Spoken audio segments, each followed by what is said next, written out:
Edgar Wortmann from the Netherlands, and I want to start my story 3 years ago in the same room at the same conference of the AMI. It was the 9th conference on monetary reform.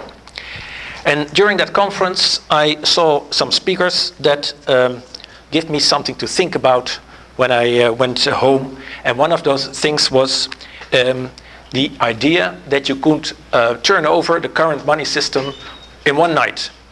It is quite easy. Mr. Kumhoff told us, and also Mr. Jackson from the Positive Money Organization. It's quite easy to just turn over the current debt money system into a real money system, and that could be done in one night. So that gave me something to think about. And also Mr. Kumhoff had an addition to that. He said, well, we can turn over a debt money system into a real money system, and we can also reduce the debt that is in society. Not only the state debt, the public debt, government debt, but also private debts. And we do that by a citizen dividend. So we pay a dividend to the cities, to the citizens, for everybody in the country gets a fair share in the dividend of the country. And it's on this term that you have to use it to pay off your debt. So bank balance sheets will shrink, and the equity ratio of banks will increase, will be better. So the debt is relieved from society, and banks are more stabilized. Well, these were pretty beautiful insights, I thought. So I went back to the Netherlands, and I started writing about it. And doing that, I also associated with an organization, a Dutch NGO. It's called Ons Geld, and Ons Geld was inspired by the Positive Money Organization in London, in Great Britain, and they wanted to do more or less the same thing, that is popularizing the idea of monetary reform. And what they first did was stirring up some debate in the Netherlands about money, the money system, how it works and how it should work. And they started doing that by writing letters to banks and asking them, well, what is money creation? Do you create money? Do you know anything about it? Can you tell us about it? And they got response from the bankers that they say, well, we don't create money. What a strange question. We are not involved in that. The central bank does. And from that, a discussion developed which ultimately urged banks to make official statements about money creation. And the end conclusion was that they are the ones who create the money. And it was important because we couldn't start a good discussion about money creation as long as people have not a clear vision about how the system works, what it is. And so we managed to get it at a stage that we could actually have a good discussion. Well, publicizing about the things, there were some actors in the Netherlands, and maybe it's time now to have... Oh. And they were planning to write something about all shameful things that happen in the banking system. And they were trying to find, information to make a theater show, a basic theater show on. And then they found our stuff. And they created a theater show based on our stuff. And normally people say, well, monetary reform, it's abstract, it's not nice, why people are not interested? Well, it was a kind of blockbuster theater show. They had sold out every appearance they made, and it was very successful. And they also told the people, well, we can have this overnight transition, we can pay out citizens' dividend, and it's all quite easy to end this whole banking disaster that we currently have. And, well, people got excited about it. They wanted to do something with this information. And we teamed up with the actors and said, well, we bring it to the political arena. And then the Citizens Initiative Ons Geld, Ons Geld means our money, was created. And the actors, they got on television just to ask the people, well, sign for our Citizens Initiative, and if you have signed for it and we have enough signatures, then we bring it to the politicians, and then they have to discuss money creation. And that was quite a success. And that was mainly because when they went on television, the television people were not prepared So even the presenter of a popular program in the Netherlands, he was astonished by the message that commercial banks are the ones who create money. And so at first he really wanted to support us. After a few weeks, we saw that things were changing in the media. That at first there was some enthusiasm. Aha, I'm on.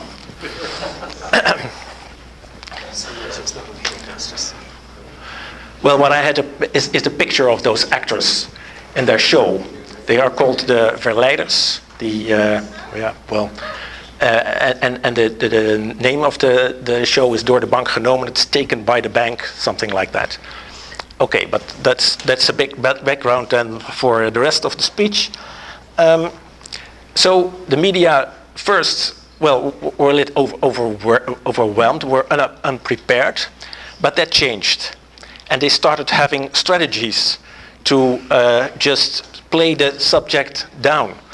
And one of that was that when the actors were again on the television talking about money creation by the bank, and they said, so what?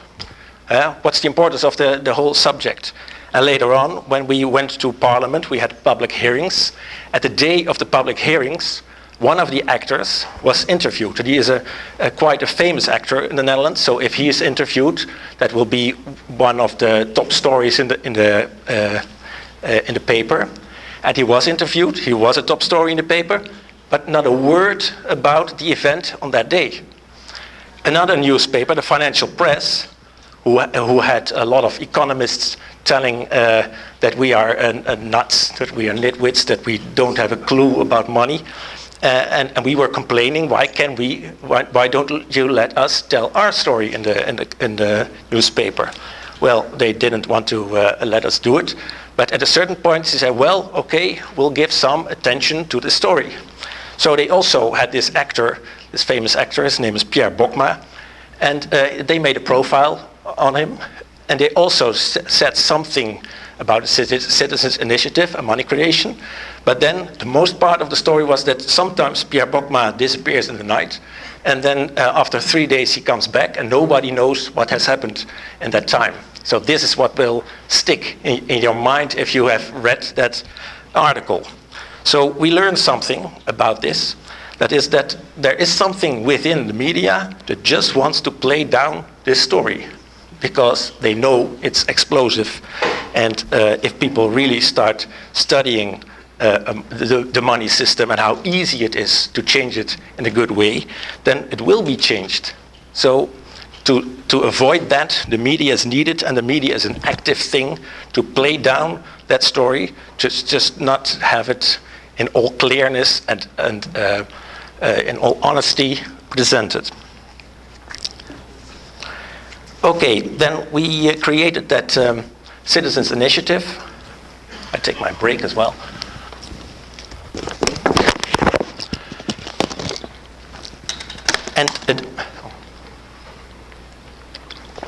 And the main issue, we said, well, the government should create money itself. It should not be, the money system is now exploited by banks, and we want a money system that serves society. It should not serve profit maximization for banks, but it should serve society, and the government should arrange that. So the money creation should be back in public hands. That was the basic thing that over 120,000 people in the Netherlands signed for. They said, well, this is something, at least we want this to have been discussed in politics.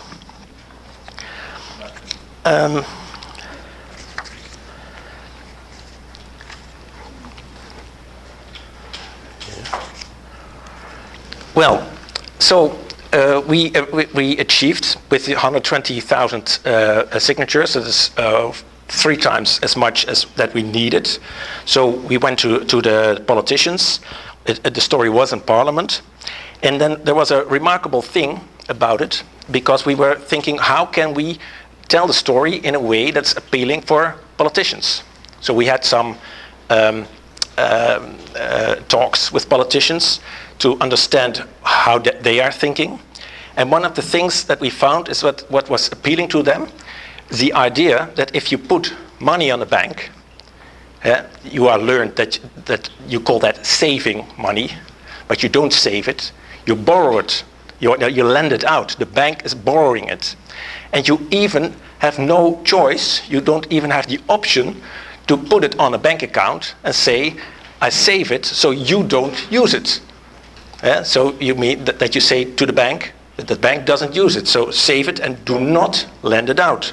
And it was an eye-opener for politicians, and they were unanimously that they think it should be possible to put your money on a bank account and that it's really deposited and saved and not used for risky activities by the bank. And this is something that made politicians take us seriously. And as a second step, they also voted for that the government, the Scientific Council for Government Policy in the Netherlands, will have a project, a research project, in finding out alternatives, or first analyzing the current monetary system and finding out alternatives just like the ones that we have proposed.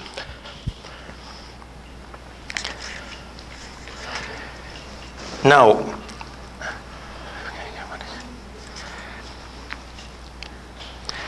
what we have proposed is slightly different from the thing that Michael Komhoff and Ben Dyson came up with a few years ago. Because we had discussions with policymakers at the Ministry of Finance in the Netherlands, and they told us, well, it's interesting, we really got their attention, but they said an overnight transition, we don't believe in that. If we stand in their shoes, they don't want to take the responsibility for a decision to turn over the whole system to something new without really knowing what will happen from experience. So one overhaul of the system in one night is not something they want to discuss with us. So we had to come up with a more gradual transition scenario, and we did. And that is a scenario based on an entirely new system set next to the current system. And that entirely new system is fully digital and created by government.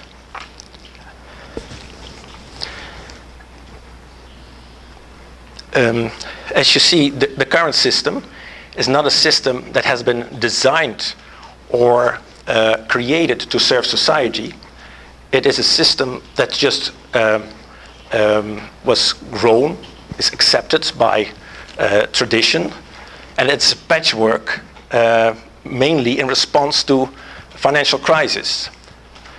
And what we propose is that we say, well, we can create a digital money system, and we can just design it from requirements that we discuss with each other and say, well, these are the requirements that we want our monetary system to comply with. For instance, that it gets all the good things or all the potentials that we have to flourish together to get it out of us. So now we have a money system in which there's a lot of waste because there's not enough money on places where you need money. And this digital cash system that we propose, that would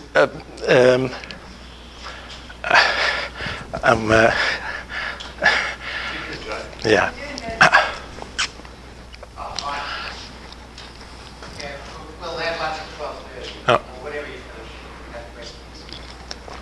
Well, I prepared a paper, but someone took it away. It's already okay. Okay, so then it will be made clear what the special thing about it is. How much minute? It's 1.5 a half hour. You said. You really have to hold it like half an inch from your mouth. Yeah. Yeah. Okay. Okay. We compared the digital cash system, which the government should make, with the current system. And then there's one question we can ask: what is wrong with the current system? And we have a professor in the Netherlands. He's called Van Egmond, and he made a report about the current monetary system. And one of the things that came out of that is that the current system just blocks development. And why is that? That is because of the debt level that society has reached. And this debt level is connected with the fact that to have money in the system, we need to borrow money on net interest. And so just to have a money circulation, we need to pay for that with that, and that limits prosperity growth. And he just concludes that we have reached that moment in history that this debt money system is at its peak. That means it cannot grow further because we cannot carry more debt level. We cannot increase its debt burden, so we cannot increase that level. And then he came with a solution. He said, if we do not overhaul, like Kumhof, the whole system, but just start money creation via the government now, then we can also gradually lower the debt level in society and release burden from society so it can prosper. And he made this in a model, and well, in a way, this like economists prove with models, he shows that just an overhaul of the current system, or that the government starts creating money, would enable us to gradually get out of the stagnation that we are currently in.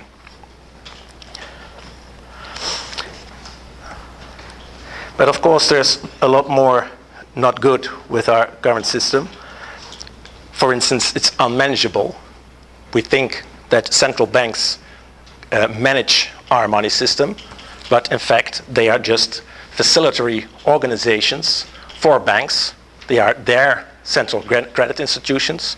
They are their settlement institutions. And they even can make use of the public printing press, the national currency, to support their settlement system.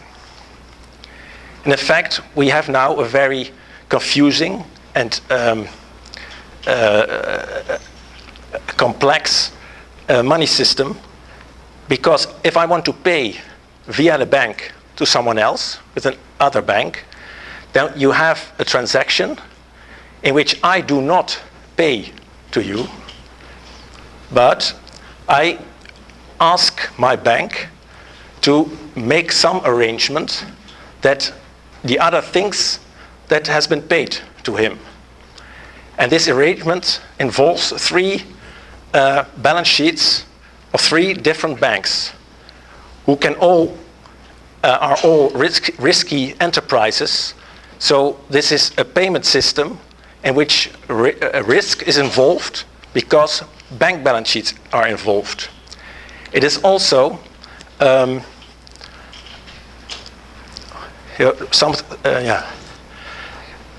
payment system in which the actual payment has not been made. If I pay with money, the idea is that I can pay off my debt, my obligation to pay a sum of money to you. But if I pay with bank money, I do not pay off the obligation, but the obligation to pay money is taken over by your bank, who credits your account. So there is a big difference between the idea of paying with money on hand, as it was mentioned this morning, or bank money, which is not actually paying a debt, but is transferring the obligation to pay to a financial institution. And all those obligations to pay are concentrated in financial institutions, and thereby financial institutions can, in a way, hijack the government, because if they fall, then the whole monetary system falls. So they say, well, you have to bail us out, you have to keep us alive, so we can operate for you the monetary system. Well, one of the ideas that we proposed is that if the government starts creating its own monetary system, the digital cash system, at the same time it should stop helping banks having their money promises, having their money promise, the appearance as if that is money. And that means that the state should stop state aid to financial institutions and to their money promises. And that goes very deep into the system as it currently is. Of course, you all know that in a way state aid is given to money promises by deposit guarantee schemes. But that's only on the surface. That's something that you could abolish, but that would not accomplish that bank money cannot be used for money anymore. But other things can, like, for instance, that the government stops lending the power to create a national currency to the interbank settlement system. The current payment system is based on a settlement system between banks, and those operating that settlement system have the right to create a national currency. And if the government takes that away, then the settlement system will be just a private undertaking which carries all the risk that is in this undertaking. And that will make that the money in it cannot be regarded as money anymore, but it's just risk-bearing credit positions. And they cannot trade at par anymore, because every bank has another risk position. So the credit of one bank cannot be the same, naturally, as the credit of the other bank. In Europe, this is something that is surfacing because we are now in the process of integrating the whole money system. And this means that the European Commission has to come up with an idea, something to make sure that the credit of, for instance, a German bank is the same as the credit of, for instance, an Italian bank.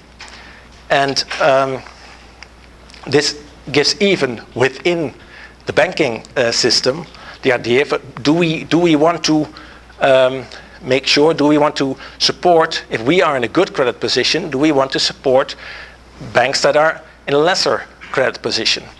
Well, the government arranges that differences between banks are faded out. They do it with prudential oversight, for instance. They do it with deposit guarantee schemes. And if the government just stops doing that, and the differences between banks are more transparent and apparent, then we will start, and at the same time we get the option to have money really saved in government supported digital cash accounts. Then the public will see that the safe way to put money is to put it in the government supported thing, in which the government issues money itself and only supports the money it has issued itself. And that is something different from lending money to a bank, which will then not be supported anymore by government. So the idea is to have a demarcation between the public monetary money sphere and the private credit sphere. And credit, private credit, is something that has to do with private enterprise, with risk-taking, investing, and trying to make a profit.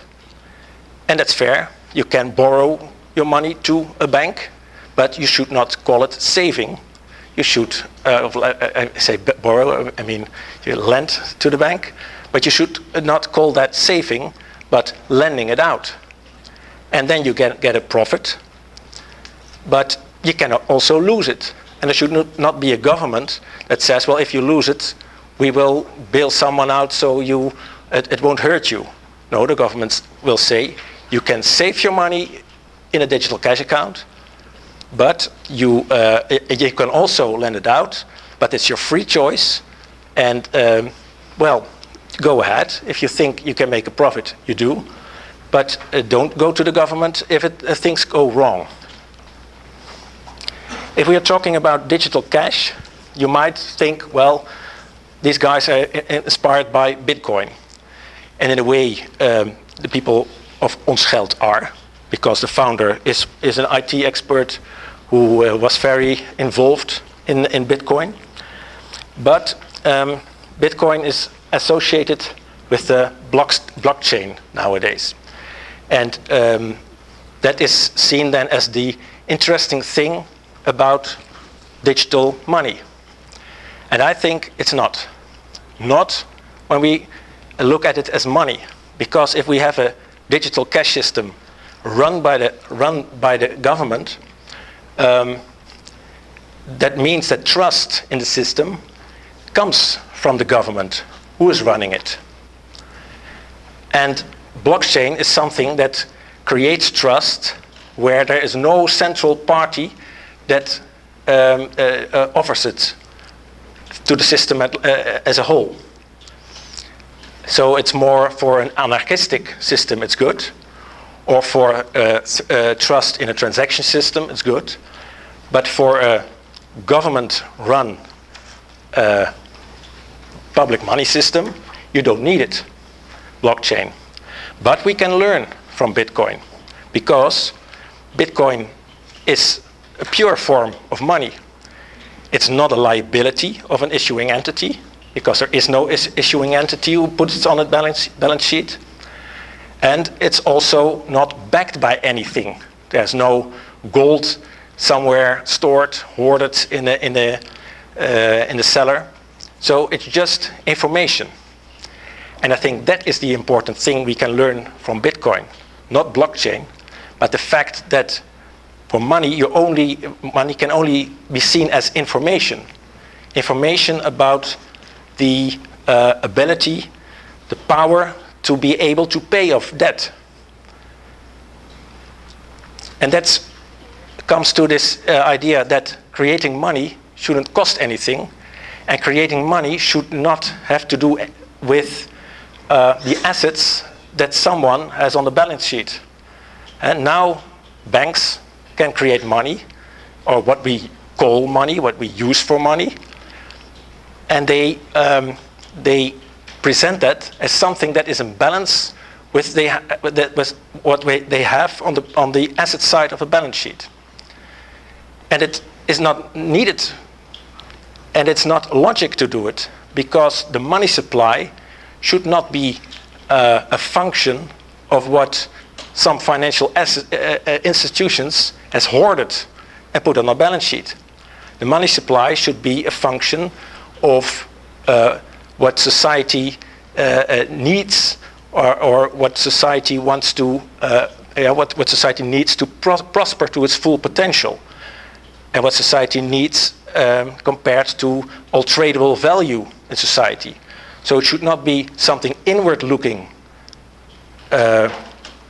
seen from a financial institution, but it should be something outward-looking from a government taking responsibility for money supply. If you take a digital cash system, you get also an entirely new idea about how you can do your monetary management. We are currently used to the idea that monetary management is done primarily via interest rates, and this is entirely against ideas of a free market, that there's some central institution, a bit a government-like central institution, that demands, that sets rates which are basically prices for something. And why should this institution do that? Why shouldn't interest rates not be a function of supply and demand and risk involved, something that could be liberalized entirely. And that's one of the things that we suggest as the government starts having its own digital cash system. It leaves the credit system up to private enterprise. It doesn't intermingle anymore with it. There is a demarcation between public and private. And public, that is money, the digital cash system. Private is credit contracts, opportunity seeking, interest seeking. And there is a price forming in it, interest rates, but the government or nor any bank is setting those interest rates. No, that should be something of a free market. So that's a bit the right side of the right-hand side then of this program. It's liberalization of credit markets. The government is retreating from it, sets up its own system, which is the monetary system, the money system, and leaves the credit system much more to private enterprise than it currently does. It also means that those private enterprises, those financial institutions, cannot anymore hijack government and the power of government for their own interests.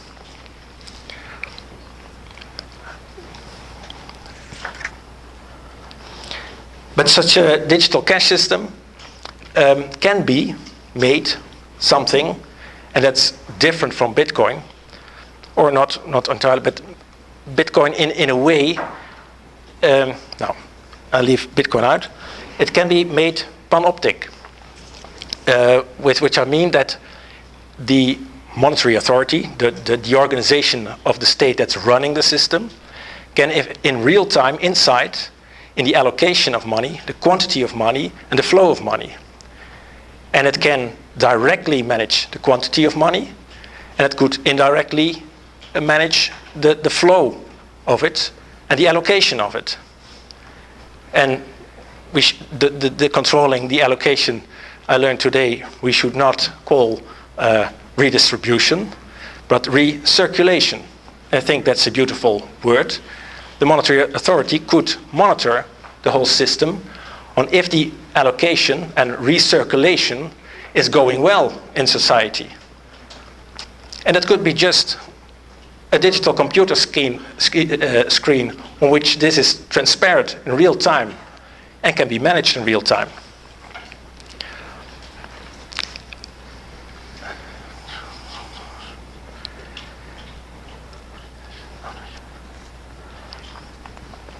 And then there's another difference in that system.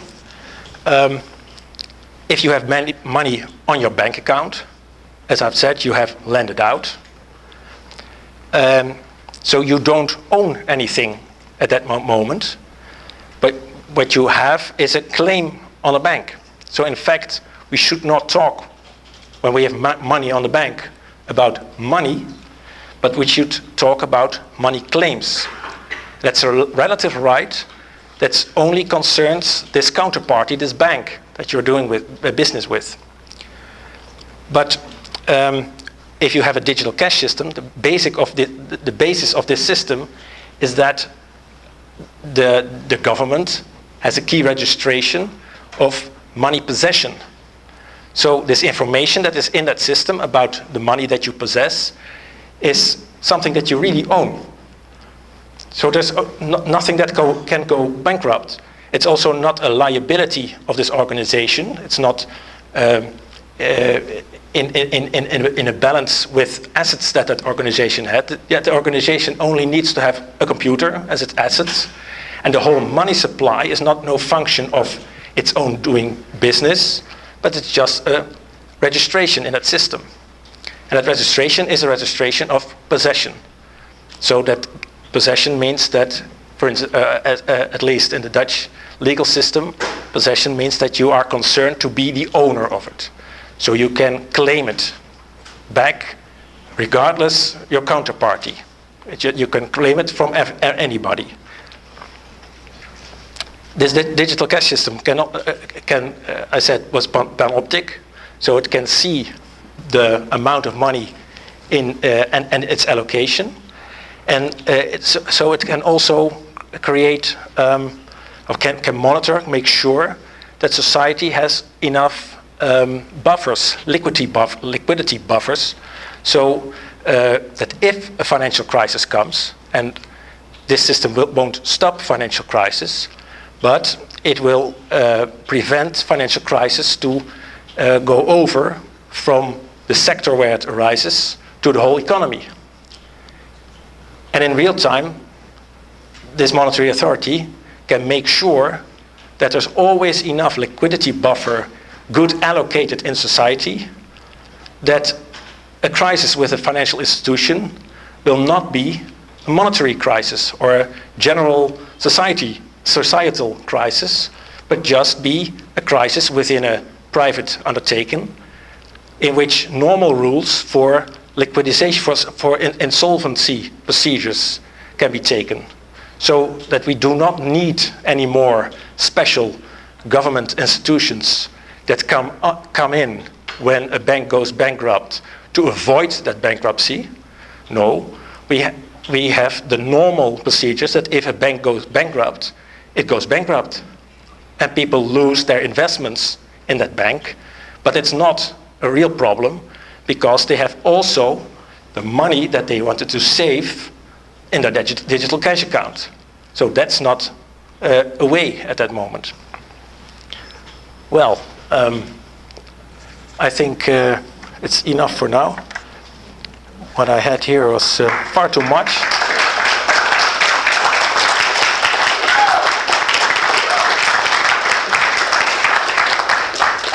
Are there any questions?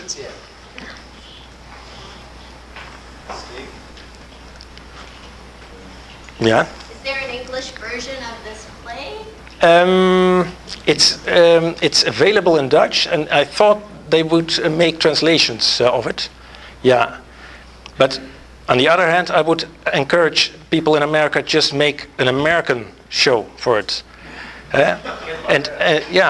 It was a profitable thing to do, just to have an off-Broadway show about the banking system. Why not? Picture yourself, you look better than these guys.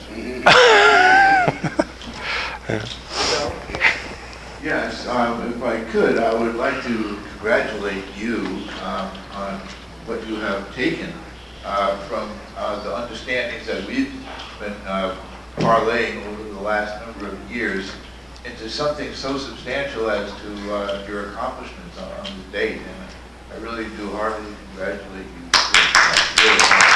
Thank you.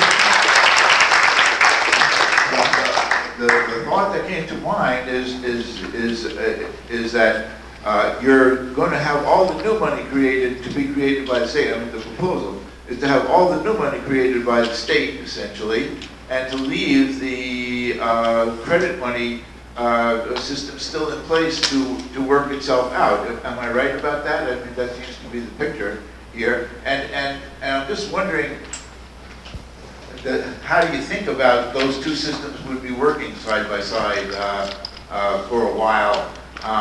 At least the way I see it, when the loans get paid back to the banks, they have to write off their assets, and that money would disappear, and so there would be a sort of a movement of public money to replace the private money over time.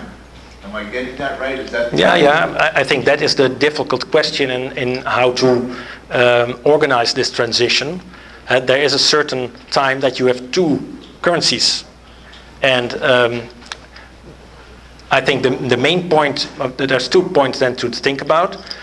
One is we don't divert from what Mr. Koemhof and Positive Money says about this idea that if money is taken from the bank and converted into digital cash, this will be a liquidity drain for the banking system. So the banks will have to lend money from the government. And the idea is that as the people have the choice for digital cash, so they choose money instead of bank credit, then we will see how large the money supply that we actually need is. And that will give space just the way, like Mr. Kumhoff explained, to start writing off debt and to have something like a citizen's dividend, paying off debt, to shrink bank balance sheets, to ameliorate their equity rates, and to get this debt burden on society lowered, because that is an important thing to do. So this Mr. van Egmond, as I mentioned, he made a model that's based on a government that is starting money creation from a certain point, but the general idea is that the public makes a choice to convert its money to digital cash. That will be a liquidity drain from the banking system, which will be replaced with digital cash, borrowed by the banking system from the government. And then the same arrangement is there in lowering public and private debts in society. Okay, so thank you very much. And but is that model that is this gentleman prepared going to be available in English again? You know, we have to ask. You guys are leading in the Netherlands, and we also need to have it to be workable for us. It will be available in English. Thank you. I made a paper in which the basics of this idea is described, but not in detail. But I So- mean the kind of the modeling of the transition. Okay. Yeah, it's on the internet. If you go to Sustainable Finance Lab. In English? In English, it's yeah. What are you searching for? Sustainable Finance Lab, and then yeah, that's English. Sustainable Finance Lab. From laboratory. Sustainable Finance Lab. Finance Lab. Sustainable Finance Lab. And yeah. And the paper is mentioned in my paper, so you can find it if you look for Van Egmond in it. Then you will see that. And you speak of the free market. You speak of the free market for money, and we have a billionaire in this country named Warren Buffett. Mhm. He made billions in the free market because he knows when the free market is distorted, he knows when it's overpriced, he knows when the underlying facts are inaccurate. So the free market is not always representing the true price or the true desirability of any of the things in the free market. This might be okay for the stock market. Maybe we can tolerate it. Maybe for the bond market. Can we have this in our money system, a free market that could be distorted or have irrational exuberance or all the things that go along with? Frequently, these things happen in free markets. Well, the idea is that in the money system, there will be no free market because the government starts taking full responsibility for it. So it says, I back it, not with gold or silver or something from markets or financial assets, but I back it just with the power of government. So it's information backed by the power of government. So the government wants full insight and wants full control, otherwise it cannot do it. At the other side, you have the credit system in which money is lent and borrowed, what we now call saving, but what is not saving, it's lending and borrowing. That is free, that's the free market. And of course, how prices come, we like to say this is a question of supply and demand, but of course there are also other elements in it. But what you can say is that there will be more diversification. The way I see it is what you get is that you have your digital cash account, you put the money that you want to save on that, and money that you invest very consciously in something. For instance, in a certain bank that you like, or maybe more in a peer-to-peer lending way in a certain company or a certain person that you would like. And maybe you have a whole portfolio of lendings that you have, investments that you have, in which banks can have a portion, but maybe for a big part it will be more direct, more with your own intentions in what you want to invest in. So I think there's more diversification, will become more diversification in this market, and then I think you can rightly say that it's that the power to set prices, to compel prices, will be reduced, and there will be more free market in it.